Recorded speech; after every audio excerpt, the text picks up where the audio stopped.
आज हम लोग पढ़ने वाले हैं Bihar board class 9 chemistry chapter 2। Chapter 2 का यहाँ लेक्चर 10 है और लेक्चर 10 के अंदर का जो टॉपिक है वो तत्व यानी एलिमेंट, है ना। आज हम लोग तत्व के बारे में जानेंगे, तत्व क्या है, एलिमेंट क्या है, ठीक ना। हम लोग तत्व के बारे में पहले भी पढ़े हैं कभी ना कभी, ठीक ना। जैसे hydrogen, helium, lithium, beryllium, boron, carbon, nitrogen, oxygen, ये सभी क्या है, तत्व है, ठीक ना।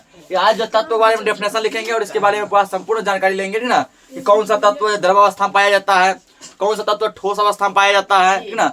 कौन सा तत्व गैसीय अवस्था में पाया जाता है, अब प्रकृति में अभी तक में कुल कितने तत्व पाए गए हैं, तत्व क्या है, ठीक ना। ये सभी चीज हम लोग आज इसमें जानेंगे। तो तत्व शब्द का प्रयोग जो है सबसे पहले 1661 ईस्वी में रॉबर्ट ब्याल ने किया, ठीक ना। पूछेगा कि तत्व शब्द का प्रयोग सबसे पहले जो है पूरी दुनिया में सबसे पहले तत्व शब्द का प्रयोग किसने किया था, याद रखना, रॉबर्ट बयाल ने। किसने किया था, रॉबर्ट बयाल ने, ठीक ना। और तत्व की परिभाषा को सबसे पहले फ्रांस के वैज्ञानिक एंटोनी लॉरेंस लेवोजियर ने बताया, ठीक ना। जिसको शॉर्टकट हम लोग लेवोजियर भी कहते हैं। अल्लाह करो, बढ़िया चीज समझो, ठीक ना। तत्व का चर्चा जो है, तत्व के बारे में डिस्कस जो है सबसे पहली बार जो किए थे, तत्व शब्द का नाम जो पहली बार कोई लाए थे वो लाए थे रॉबर्ट बयाल। कब लाए थे, 1661 ईस्वी, ठीक ना। 1661 ईस्वी में लगभग आज से लगभग 400 साल पहले लगभग जो है तत्व शब्द का क्या हुआ था, नामांकन। कोई वैज्ञानिक जो है तत्व शब्द का क्या किए थे, प्रयोग किए थे। तत्व शब्द का केवल शब्द का यूज किए थे और इस शब्द का यूज करने वाले वैज्ञानिक का नाम था रॉबर्ट बयाल। कब किए थे, 1661 ईस्वी में। लेकिन उसके बाद जो है फ्रांस के वैज्ञानिक, ठीक ना, फ्रांस के वैज्ञानिक एंटोनी लॉरेंस लेवोजियर, ठीक ना। लेवोजियर ने क्या किया, तत्व का परिभाषा बताया। लेवोजियर क्या किया, तत्व का परिभाषा बताया। ये बताए तत्व क्या होता है, पदार्थ का मूल रूप होता है। तत्व किसी पदार्थ का क्या है, मूल रूप है, जिसे रासायनिक प्रतिक्रिया द्वारा अन्य सरल पदार्थों में विभाजित नहीं कर सकते, ना। तत्व ऐसा है जिसको कि रासायनिक क्रिया के द्वारा अलग नहीं कर सकते, ऐसे समझो इसका, ठीक ना। फॉर एग्जाम्पल जैसे मान के चलोगे, हम लोग जो है हिंदी ग्रामर में जैसे पढ़ते हैं, एक पढ़ते हैं वर्ण, पढ़ते हैं ना, अक्षर। क्या पढ़ते हैं, वर्ण, जिसको कहते हैं हम लोग अक्षर, ठीक ना। उसके बाद एक पढ़ते हैं शब्द और एक क्या पढ़ते हैं, वाक्य, ठीक ना। क्या पढ़ते हैं, वाक्य। तो शब्द का डेफिनेशन होता है कि, ठीक ना, तो वर्णों के सुव्यवस्थित ढंग को शब्द करते हैं। यदि वर्णों को सही क्रम में एडजस्ट किया जाए तो क्या बनेगा, शब्द बनेगा। जैसे मान चलो 4 को वर्ड अदरक और दो रोक, ठीक ना, सही क्रम में एडजस्ट है, एक शब्द बन गया अदरक। इसी को यदि गलत क्रम में देगा, ठीक ना, को, दो, रो, ओ, कुछ बन रहा है क्या, नहीं, पढ़ने में नहीं बना क्या, ठीक ना। तो अगर वर्णों को सही क्रम में एडजस्ट करते क्या बनता है, शब्द। शब्दों को जब सही क्रम में एडजस्ट करेगा क्या बनता है, वाक्य बनता है। जैसे मान चलो राम आम खाता है, ठीक ना, राम क्या खाता, आम खाता है, ये सही क्रम में एडजस्ट है। इसी को दीजिए, ये राम एक शब्द है, आम एक शब्द है, खाता भी शब्द है, ठीक ना। सभी शब्दों को जब सही क्रम में एडजस्ट के वाक्य बना, इसको जब गलत कदम में देगा, जैसे, ठीक ना, आम, राम है, खाता, नहीं कुछ बनेगा, ठीक ना। तो यहाँ देखो, वाक्य को हम लोग तोड़ सकते हैं किसमें, शब्द में। राम अलग हो गया, एक शब्द है, आम अलग हो जाएगा, और खाता भी क्या होगा, अलग होगा, है भी क्या होगा, अलग। वाक्य शब्द हम टूट सकता है, शब्द भी जो है अक्षर में टूट सकता है, वर्ण में, ओ अलग, दो अलग, रो अलग, को अलग टूट सकता है ना, सब टूटेगा वर्ण में। लेकिन वर्ण जो है, वर्ण जैसे अ, ठीक ना, इसका ये दो, रो, को, इसका, ठीक ना, इसका ये मो, ये खो, ये सब वर्ण है। क्या अब ये टूटेगा, नहीं। वो कोई चाहेगा और तोड़ दें, अब ये नहीं टूटेगा।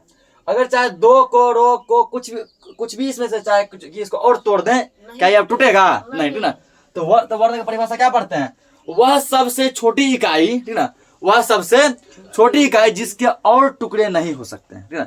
यह सबसे लास्ट का टुकड़ा है, सबसे क्या है, लास्ट का टुकड़ा, नहीं, वह सबसे छोटी इकाई जिसके और टुकड़े नहीं हो सकते, वर्ण कहलाता है, ठीक ना। सेम यही तत्व है, ठीक ना। तत्व जो किसी पदार्थ का वह सबसे छोटा से छोटा भाग है जिसका और टुकड़ा नहीं कर सकते हैं। अब समझ में आ गया होगा, ठीक ना। अब समझ में, अब जो समझ में तुम लोग को आ गया होगा, समझ गया ना। तत्व क्या है, तत्व जो है किसी पदार्थ का, ना, तत्व किसी पदार्थ का वह छोटा से छोटा भाग है, अल्लाह करो, वह छोटा से छोटा भाग है जिसके और टुकड़े नहीं कर सकते, समझ गया, ठीक ना। जिस प्रकार वर्ण को हम लोग और टुकड़ा नहीं कर सकते, शब्द को भी हम लोग क्या करते हैं, और टुकड़ा नहीं कर सकते, नहीं ना। और ये डेफिनेशन देने वाले जो वैज्ञानिक थे, ये वैज्ञानिक फ्रांस के थे, जिसका नाम था लेवोजियर। क्या नाम था, लेवोजियर। हम लोग लेवोजियर कहते हैं, लेकिन इसका पूरा नाम था क्या, ठीक ना। तो पूरा नाम था Antoine Laurent Lavoisier. Antoine Laurent Lavoisier, इन्होंने ही बताया था कि तत्व सबसे वह छोटी इकाई है जिसके और टुकड़े नहीं हो सकते ना, जिसको यानी कि हम और भागों में विभाजित नहीं कर सकते हैं। देखो परिभाषा लिखो, समझ में आ गया होगा अब। वह पदार्थ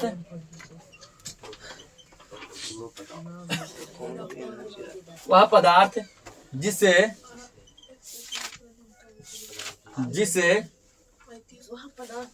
किसी भी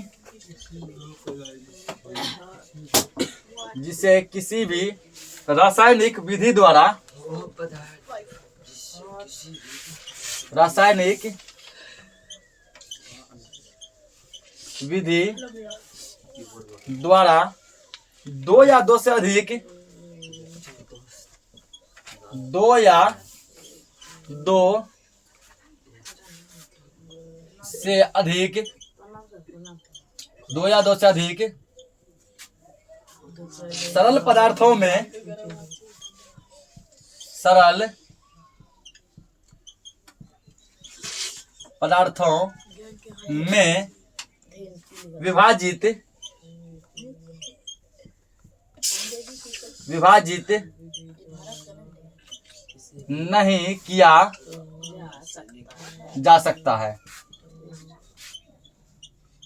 नहीं किया जा सकता है, क्या कहलाता है? तत्व कहलाता है, ठीक ना। वह पदार्थ जिसे किसी भी रासायनिक विधि द्वारा दो या दो से अधिक सरल पदार्थों में विभाजित नहीं किया जा सकता है, तत्व कहलाता है। क्या कहलाता है? तत्व यानी एलिमेंट कहलाता है, ठीक ना।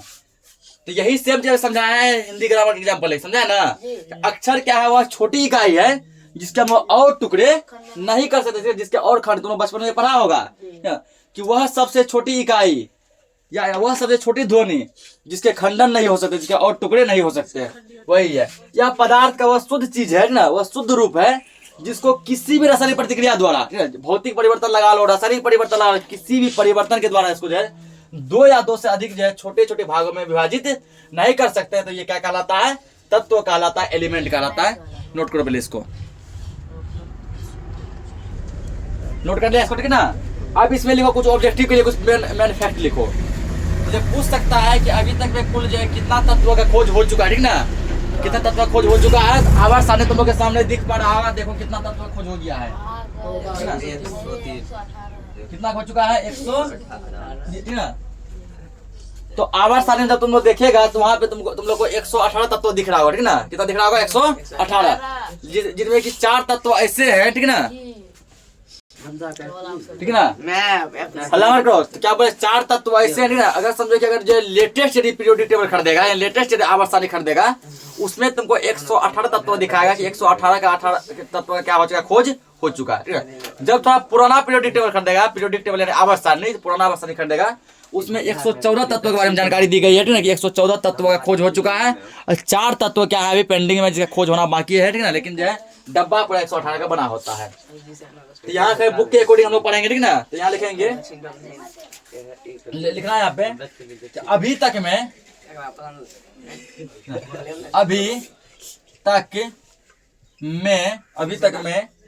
114 हम सब बताएंगे तत्वों की 114 तत्वों की जानकारी प्राप्त हुई है।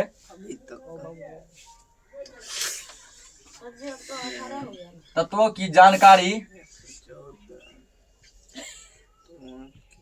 प्राप्त हुई है, ठीक ना। तो क्या बोले कि अगर पुराना पीरियोडिक टेबल देखेगा तो उसमें 114 तत्वों का नामांकन किया गया है और 4 तत्वों के लिए क्या किया गया है, डब्बा 118 को क्या है, डब्बा 118 का, जिसमें 114 तत्व का नामांकन है, 4 तत्व का देखेगा, डैश देख के उसका क्या किया गया है, ठीक ना, जगह छोड़ दिया गया है कि मतलब कि यहाँ 4 तत्व और खोजे जाएंगे। 118 के हटा है, 4 को जगह छोड़ दिया गया। नया पीरियोडिक टेबल देखा जाएगा, लेटेस्ट वाला यदि, उसमें 118 जो है तत्व सभी का नामांकन किया गया, ठीक ना। उसमें सबका क्या किया गया है, सभी का नामांकन किया गया है, सबका नाम दिया गया है। लेकिन तुम्हारे बुक के अकॉर्डिंग क्या है, यहाँ पे बोला गया कि 114 तत्व की जानकारी मिली है, ठीक ना। तो हम लोग 114 ही लिखेंगे, क्योंकि एग्जाम में पूछेगा वो बुक के अकॉर्डिंग ही पूछेगा, ठीक ना। तो अभी तक में कुल जो है 114 तत्वों की जानकारी प्राप्त हुई है। एग्जाम में जो पूछेगा वो ये इसके अकॉर्डिंग पूछेगा, बुक के अकॉर्डिंग, ठीक है ना। 114 तत्व जानकारी हुई है जिनमें देखना, जिसमें 92 तत्व प्रकृति में, 92 तत्व प्रकृति में मुक्त अवस्था में, मुक्त अवस्था में पाए जाते हैं,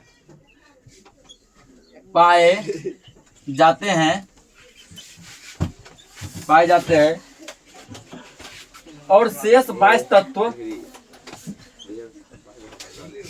और शेष 22 तत्व कृत्रिम रूप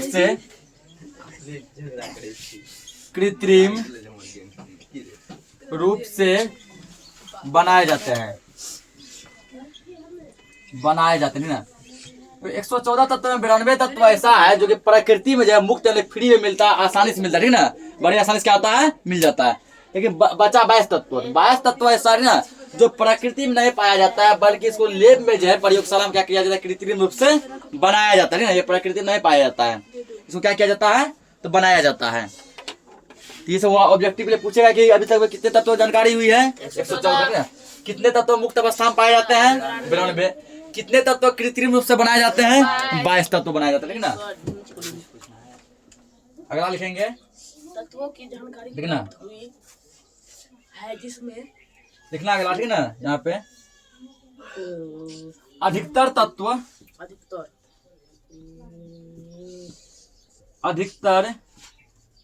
ठोस हैं। अधिकतर तत्व जो किस अवस्था में है, ठोस है।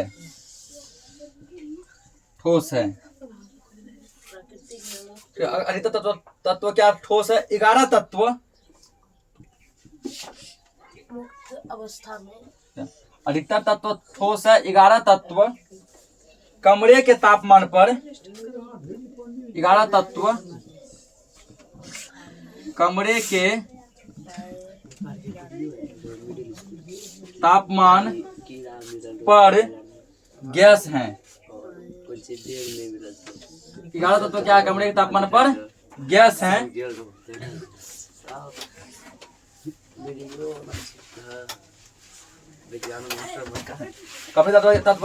कमरे के तापमान पर गैस है।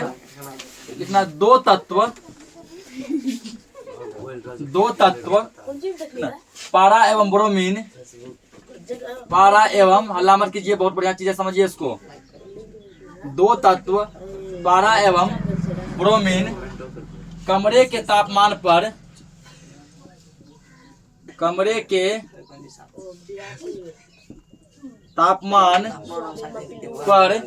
द्रव है। कमरे तापमान पर क्या है, द्रव है, ठीक है ना। 114 तत्व का देखो बंटवारा क्या है इसमें, जिसमें अधिकांश तत्व, अधिकतर तत्व क्या है, ठोस अवस्था में पाया जाता है ना। अधिकतर तत्व किस अवस्था में, ठोस। 11 तत्व ऐसा है जिसको कमरा में तुम जैसे रखेगा, कमरा के टेम्परेचर में, नॉर्मल सा टेम्परेचर में वो क्या होगा, गैस बन जाएगा, ठीक है। 11 तत्व ऐसे हैं जो कमरे के तापमान पे क्या होते हैं, गैस होते हैं। और दो तत्व है पारा एवं ब्रोमीन, ठीक ना। पारा यानी हो गया Hg, पारा किसे लिखते हैं, Hg, और ब्रोमीन को लिखते हैं Br से, ठीक ना। पारा को लिखते हैं Hg और ब्रोमीन को लिखते हैं Br से। ये Hg और Br, पारा और ब्रोमीन, ये दो तत्व ऐसे कमरे के तापमान पर द्रव होते हैं, ठीक ना। यानी कि इस तत्व को तुम कहीं से लाएगा, ठीक ना।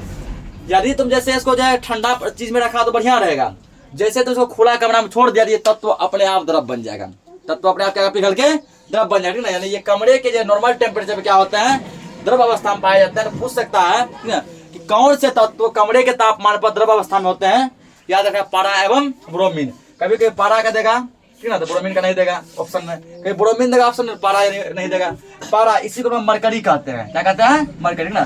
पारा क्या हिंदी नाम है, पारा क्या है, हिंदी नाम है, इसको इंग्लिश में मरकरी कहते हैं। और इसका संकेत जो होता है वो Hg होता है, क्या होता है, Hg। अब ब्रोमीन को हिंदी और इंग्लिश दोनों में ब्रोमीन कहते हैं, इसका संकेत जो Br होता है। ये दोनों कमरे के ताप पे पानी जैसा होता है, द्रव अवस्था में पाए जाते हैं, ठीक है ना। इसका प्रयोग हम लोग ट्यूबलाइट में करते हैं, मरकरी का, ठीक। उसके बाद जो है बुखार का नापने में थर्मामीटर से भी पारा का प्रयोग किया जाता है, इसको नोट करो। तो क्या तत्वों का वर्गीकरण, ना कहने का मतलब हुआ कि तत्व को कुल कितने भागों में बांटा गया, ठीक है ना। तत्व कितने भागों में बांटा गया, तो तत्वों को जो है उनके गुणों के अनुसार, किसके अनुसार, गुण के, तत्व को जो उनके गुण के अकॉर्डिंग, गुण के अनुसार जो 3 भागों में बांटा गया। कितने भागों में? 3। कौन कौन? धातु, अधातु, उपधातु। नाम सुना है ना? धातु, अधातु और उपधातु। धातु का नाम सब सुना है, सोना, चांदी, लोहा, तांबा, ठीक है ना। ये सभी क्या है? धातु है। ये सब क्या है? धातु है, ठीक है ना। क्या लिखेंगे यहाँ पे? तत्वों का वर्गीकरण ना, इतना तत्वों को उनके गुणों के आधार पर, तत्वों को उनके गुणों के आधार पर, हल्ला मत करो, हल्ला नहीं, आधार पर 3 वर्गों में, 3 भागों में, गुणों के आधार, तत्वों को उनके गुणों के आधार पर 3 वर्गों में, करे मना करना, हल्ला करने से 3 वर्गों में, सबको खा के पूछेंगे सभी, इस हल्ला मत करो। 3 वर्गों में बांटा गया है, 3 वर्गों में बांटा गया है, ठीक है ना। पूछेगा तत्व कितने प्रकार के होते हैं? 3 प्रकार के होते हैं, ठीक है ना। कौन कौन? तो तीनों का नाम लिखेंगे। पहला है धातु, दूसरा अधातु, तीसरा है उपधातु। अब तीनों का क्या करेंगे? तीनों का डेफिनेशन लिखना है, नोट करो पहले अपना। तो अब पहला से समझो धातु। धातु क्या है? तत्व, मेटल कहते हैं। धातु को क्या कहते हैं? मेटल कहते हैं। मेटल क्या है समझे आप, ना हल्ला मत करो, क्या सुनो इसके बारे में, बहुत बढ़िया फैक्ट है। धातु क्या होता है? धातु विद्युत और उष्मा का सुचालक होता है। धातु क्या था? विद्युत और उष्मा का सुचालक। कहने का मतलब हुआ धातु के एक पॉइंट से दूसरे पॉइंट, एक छोटे दूसरे विद्युत या करंट जो है आस-पास जा सकता है ना। धातु का सोना, चांदी, तांबा, लोहा, ये सब क्या है? धातु है, ठीक है। इन सभी का तुम प्रयोग करें, लोहा ही है, लोहा का छड़ लो, इधर बिजली का तार सटाओ, इधर करंट पहुंचेगा। सोना है ना, इधर तुम सोना में सटाओ, करंट तार, इधर क्या होगा? करंट पहुंचेगा। तो धातु क्या होता है? विद्युत का सुचालक होता है। धातु क्या होता है? उष्मा का भी सुचालक होता है। उष्मा यानी गर्मी। अगर लोहा का एक छड़ लेते हैं, ठीक ना, तो इस पर यहाँ पे गर्म करेगा, खाली यही गर्म करते रहो, तो गर्मी अपने आप ट्रांसफर यहाँ पहुंच जाता है ना। इसका मतलब उसमें जो है उष्मा, गर्मी यानी उष्मा आर पार हो रहा है। इसका मतलब कि धातु उष्मा का भी क्या होता है? सुचालक होता है। धातु में क्या होता है? टन क्षण की आवाज होती है। धातु में टन क्षण की आवाज होती है। तो सोना, चांदी, तांबा, लोहा किसी वजह से पीटो, ठीक है, वो टन टन आवाज करता है ना, टन क्षण की आवाज होती है। धातु तन्य होते हैं ना। धातु क्या होता है? तन्य। जैसे कि सोना ही है, सोना का पीट कर, सोना का पिघला के पीट के लंबा तार बनाया जा सकता है ना। जिसे मान लीजिए कि लोहा ही है, उसको पीट कर जब पूरा पिघला के, पूरे पिघला कर जब पीट कर लंबा तार बनाया जाता है, यानी धातु के तन्यता पर, जितना चाहो उसको नमार सकते हैं, ठीक है। उसको पहले पिघला के गर्म कर दो, गर्म करने के बाद जितना चाहो उसको लंबा तुम खींचते रहो, वो खींचा जाएगा, ठीक ना। तो धातु क्या होता है? तन्य होते हैं, ठीक है। उसके बाद क्या होता है? धातु क्या होता है? आघातवर्धीय। इसको जितना भी पीटो, ठीक ना, जितना भी पीटो ये टूटता नहीं है। पिघलाने के बाद इसको तुम जितना भी पीटो, ये क्या होता है? टूटता नहीं, ठीक है। धातु को तुम पीट के लंबा चादर बना सकता है, ठीक है। मान लो इतना मोटा कोई, इतना बड़ा, इतना मोटा कोई, मान लो जो लोहा के बस खड़ा है, ठीक ना, उसको पिघला के पीट के इतना बड़ा चादर क्या करते हैं? हम चादर बना सकते हैं, ठीक ना। तो धातु क्या होता है? आघातवर्धीय होते हैं। धातु तन्य, इसको तान सकते हैं जितना पिघलाने के बाद। धातु में टेंशन की आवाज होती है। धातु विद्युत और उष्मा के सुचालक होते हैं। तो लिखो यहाँ पे इसका डेफिनेशन। तो वे तत्व, ये तत्व ही है ना। तो तत्व के 3 भागों में बांटा गया ना।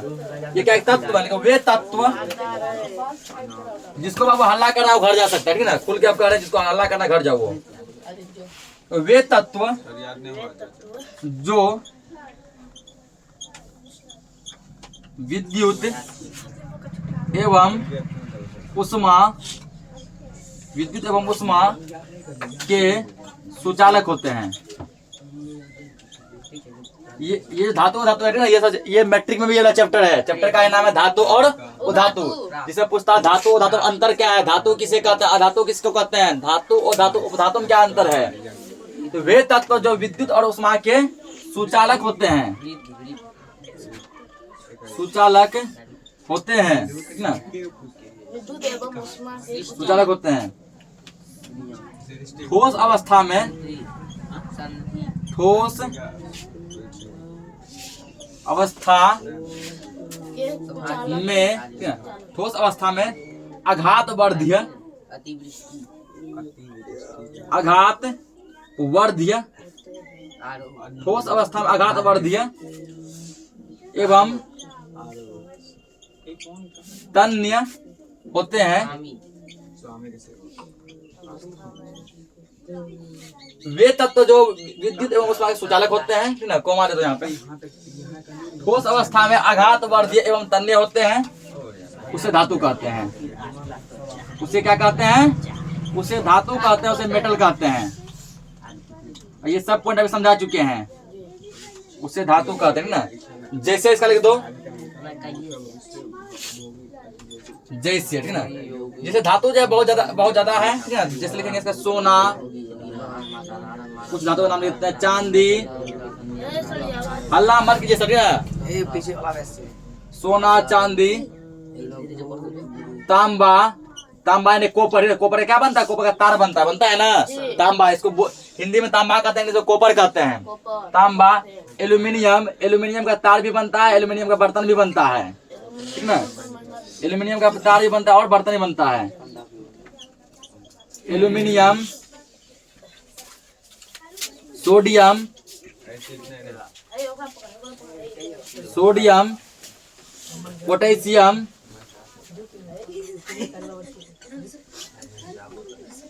पोटेशियम, ठीक ना, इत्यादि।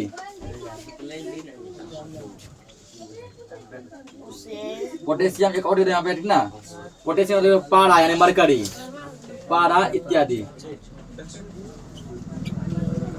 तो अब यहाँ पर देखो, एक वहाँ पे ऑब्जेक्टिव पूछता, बहुत ही इंटरेस्टिंग ऑब्जेक्टिव पूछता, ठीक ना, कि ऐसा कौन सा तत्व है जो कमरे के ताप पर क्या पाया जाता है? द्रव अवस्था में। तत्व पूछे तो तत्व में होगा पारा और ब्रोमीन। पारा क्या होगा? ब्रोमीन, ठीक ना। लेकिन यह है क्या पारा और ब्रोमीन में? पारा क्या है? तो पारा जो है तुम्हारा, ठीक ना, पारा तुम्हारा धातु है। पारा क्या है? धातु है, ठीक ना। पारा क्या है? धातु है, ठीक ना। तो क्या सुना कि अगर पूछे कि ऐसा कौन सा तत्व है, तत्व पूछे जो कमरे के ताप पर द्रव अवस्था में पाया जाता है, तब होगा पारा और ब्रोमीन दोनों, ठीक ना। अगर पूछा ऐसा कौन सा धातु है, धातु पूछ ले, ठीक ना, ऐसा कौन सा धातु है जो कमरे के ताप पे द्रव अवस्था में पाया जाता है, याद रखना पारा यानी मरकरी, ठीक ना। मरकरी क्या है? एक धातु है जो कमरे के ताप पे किस अवस्था में पाया जाता है? द्रव अवस्था में पाया जाता है, ठीक ना।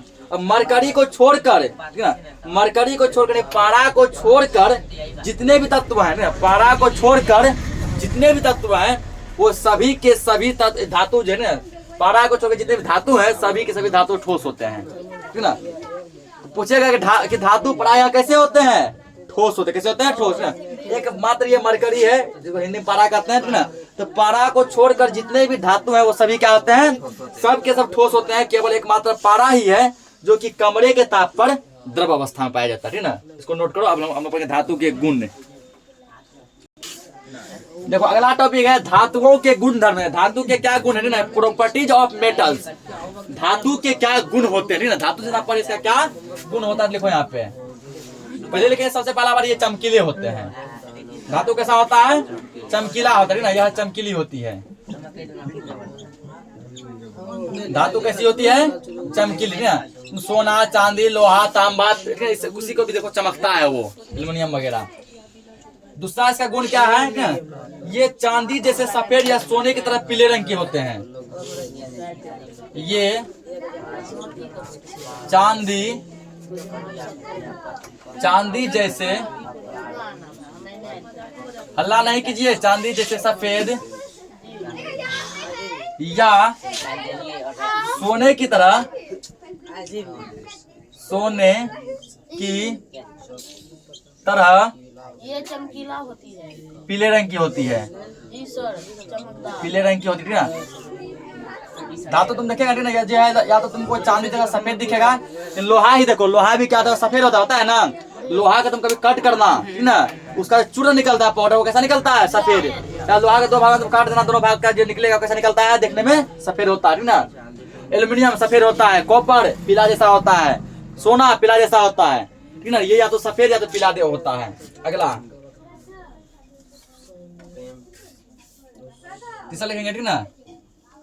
ये मतलब क्या, धातु। धातु, ये विद्युत तथा उष्मा, विद्युत यानी कि हो गया इलेक्ट्रिसिटी बिजली, उष्मा हो गया यानी गर्मी, ठीक ना। ये विद्युत तथा उष्मा का सूचालक होता है, क्योंकि इससे जो है ना बिजली और गर्मी दोनों आर पार जा सकता है। ये विद्युत तथा उष्मा के सुचालक होते हैं, सुचालक होते हैं। अब तुमको एक चीज ऑब्जेक्टिव पूछ सकता है, ठीक ना, कि सबसे अच्छा सुचालक किसको माना जाता है? ऐसा कौन सा धातु है जो विद्युत और उष्मा का सबसे अच्छा सुचालक है? याद रखना, चांदी, ठीक ना। चांदी क्या है? चांदी विद्युत और उष्मा का सबसे अच्छा सुचालक है, ना। यानी चांदी से जितना फास्ट में करंट जा सकता है ना पार, उतना जो है हम लोग कॉपर का तार का उपयोग करते हैं ना, कॉपर के तार से नहीं जाएगा। तो बोले सर तो फिर चांदी का तार उपयोग क्यों नहीं करते हैं? इसलिए नहीं करते हैं कि वो तार थोड़ा महंगा पड़ेगा। चांदी तार क्या होगा? महंगा पड़ेगा। और कॉपर का एल्यूमिनियम का तार क्या पड़ता है? सस्ता पड़ता है। लेकिन जो है चांदी का तार, जो चांदी से जो है विद्युत और उष्मा बहुत फास्ट में गति करता है ना, बहुत बढ़िया सुचालक माना जाता है उसको। अगला लिखेंगे चौथा नंबर, ये तन्य होती है। धातु क्या होती है? तन्य। धातु को जितना चाहो तुम उतना लंबा, तुमने ना पीट के तुम उतना लंबा इसको कर सकता है। आप पूछेगा कि ऐसा कौन सा धातु है जिसमें सबसे अधिक तन्यता होती है? याद रखना, सोना। सोना को अगर 1 ग्राम सोना है ना, 1 ग्राम मेरी सोना है, इसको पिटा जाए ना, वो 200-300 मीटर लंबा तार बन सकता है। 1 ग्राम सोना को वो कम में बोले उससे प्लस हो सकता है। 1 ग्राम सोना अगर पीट के लंबा तार बनाया जाए, 200-300 मीटर से भी अधिक लंबा तार बनेगा, ठीक ना। तो सबसे अधिक कोई चीज नम्रता है, तन्य किस्म होता है वो सोना में, ठीक ना। तो सब धातु में होता है, क्या बोले धातु का गुण है, धातु तन्य होती है, लेकिन सबसे ज्यादा किस्म होता है ना, वो होता है सोना में। 5वां गुण, ये आघात वर्धी होती है। ये आघात वर्ध्य होती है, ठीक ना। धातु कैसी होती है? ये आघात वर्ध्य होती है, ठीक ना। इसको जो है पीट कर जो महीन चादर में ढाला जा सकता है ना। इसको पीट कर जो है क्या करते हैं ना, धातु का पीट कर पतला चादर क्या करते हैं, बना सकते हैं, समझा चुके अभी। सोना और चांदी क्या होता है? सबसे अधिक आघात वर्ध देते हैं। सोना और चांदी को अधिक से अधिक पीटा जा सकता है ना। सोना को तुम लोग इतना पीट सकता है जितना पतला पॉलिथीन होता है ना, पॉलिथीन उतना पतला तुम चादर बना सकता है। चांदी को पॉलिथीन से भी ज्यादा पतला तुम चादर बना सकता है। इतना ज्यादा पीट के पतला कर सकते हैं, टूटेगा नहीं, ठीक ना। क्या होगा? नहीं टूटेगा, ठीक ना। तो सोना और चांदी क्या होता है? ये सबसे अधिक जो है आघात वर्धी होते हैं। सब धातु होता है लेकिन ये दोनों ज्यादा होते हैं। 6ठा गुण लिखेंगे, ये प्रतिध्वनिपूर्ण होती है। ये प्रतिध्वनिपूर्ण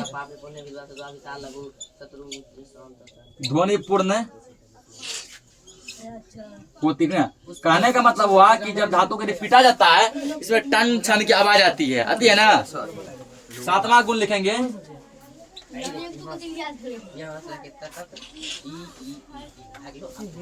तो ये प्रायः धातु, ये प्रायः कठोर होते हैं। कठोर होते हैं, धातु कैसे होते हैं?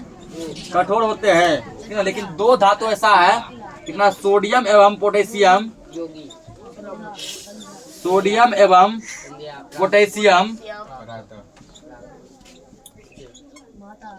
पोटेशियम ना मुलायम होता है। सोडियम और पोटेशियम क्या होता है? मुलायम होता है, जिससे मुलायम होता है, जिसे चाकू से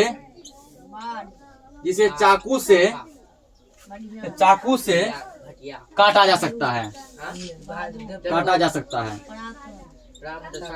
ये पॉइंट जो लिखा है ना, ये पॉइंट जो बिहार बोर्ड का है ना, सबसे जो मोस्ट हॉट पॉइंट है ना, हॉट, ये सब पॉइंट जो बिहार बोर्ड का हॉट पॉइंट है। एक बहुत बार मैट्रिक एग्जाम में बहुत बार पूछा गया है, ऐसा कौन सा धातु है जिसे हम चाकू से काट सकते हैं, ठीक ना। तो वो है सोडियम और पोटेशियम। कभी कभी क्या होता है, सोडियम देता है ऑप्शन में, ठीक ना, और कभी कभी क्या होता है, पोटेशियम देता है ऑप्शन में। कभी कभी ऑप्शन ए देगा सोडियम, ऑप्शन बी देगा पोटेशियम, और ऑप्शन सी देगा दोनों, ऑप्शन डी कोई नहीं, क्या दोनों, ठीक ना। ये बहुत बार, एक बार नहीं, कभी क्वेश्चन में प्रीवियस ईयर का क्वेश्चन जो है, पिछले साल में पूछा गया क्वेश्चन, उल्टा कर देखना, बहुत बार ये पूछा गया है ऐसा कौन सा धातु है जिससे आसानी से चाकू द्वारा काटा जा सकता है। वो सोडियम और पोटेशियम जो चाकू से काट सकते हैं ना। जितने भी धातु होते हैं सभी क्या होते हैं? कठोर होते हैं। सोडियम और पोटेशियम जैसे मुलायम होता है, पनीर के जैसा, इसको है ना आसान से हम लोग चाकू से काट सकते हैं। अगला गुण लिखेंगे, अगला गुण लिखना 8वां, इसके गलनांक एवं क्वथनांक, इसके गलनांक एवं क्वथनांक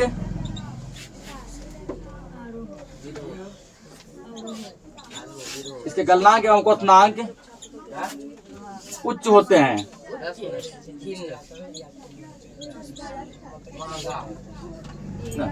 यानी इसको गलाना था मुश्किल होता है ना, धातु गलाना क्या होता है मुश्किल, इसको ताप बहुत हाई टेम्परेचर देना पड़ता है। धातु गलाने के लिए क्या होता है बहुत हाई टेम्परेचर देना पड़ता है। इसके गलनांक और क्वथनांक क्या होता है उच्च होते हैं ना। आज के लिए क्लास कितना रखते हैं हम लोग, अगले लेक्चर में वो धातु और उपधातु के बारे में समझेंगे।